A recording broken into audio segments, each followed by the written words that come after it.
dari Elam sampai terakhir Aram. Siap, kita mulai dari anak-anak satu persatu dengan memperhatikan juga konteks budaya Timur Dekat kuno supaya pembahasannya makin kaya dan nyambung. Watsim Serimim, Elam dianggap sebagai nenek moyang orang Elam yang tinggal di wilayah yang sekarang dikenal sebagai Iran Barat Daya.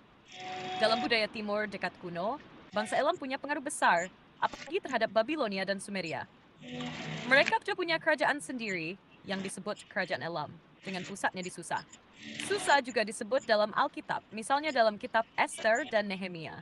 Mereka punya bahasa sendiri, Elamit, yang bukan termasuk rumpun Semitik. Tapi mereka sering berinteraksi, baik damai maupun konflik, dengan bangsa-bangsa seperti Akkadia dan Babilonia.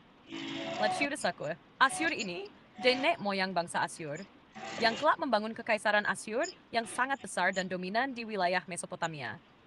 Dalam sejarah Alkitab, bangsa Asyur dikenal karena menyerbu dan menawan kerajaan Israel Utara. Asyur dikenal punya sistem militer yang canggih dan budaya administrasi yang kuat.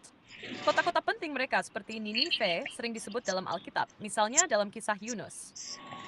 Kemudian Paksat, dari garis Arpaksat inilah nanti muncul Eber dan akhirnya Abraham. Nama Eber sering dikaitkan dengan asal mula kata Ibrani atau Hebrew. Jadi secara garis besar, dari Arpaksat berkembanglah bangsa-bangsa Semitik, terutama yang berkaitan langsung dengan umat Israel. Dalam Alkitab, silsilah ini sangat penting karena menunjukkan jalur keturunan menuju Mesias. Lut juga disebut sebagai suatu anak Sem. Ada dugaan bahwa Lut adalah nenek moyang bangsa Lydia yang tinggal di Asia Kecil, yaitu wilayah barat Turki sekarang. Dalam budaya Timur Dekat kuno, Lydia dikenal kemudian sebagai bangsa yang kaya dan punya sistem keuangan dan perdagangan yang berkembang.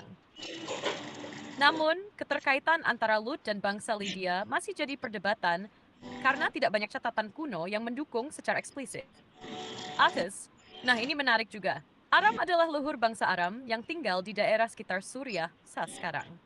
Mereka berbahasa Aram yang akhirnya menjadi bahasa yang sangat berpengaruh di seluruh wilayah Timur Tengah, bahkan menjadi bahasa umum lainnya di masa Yesus.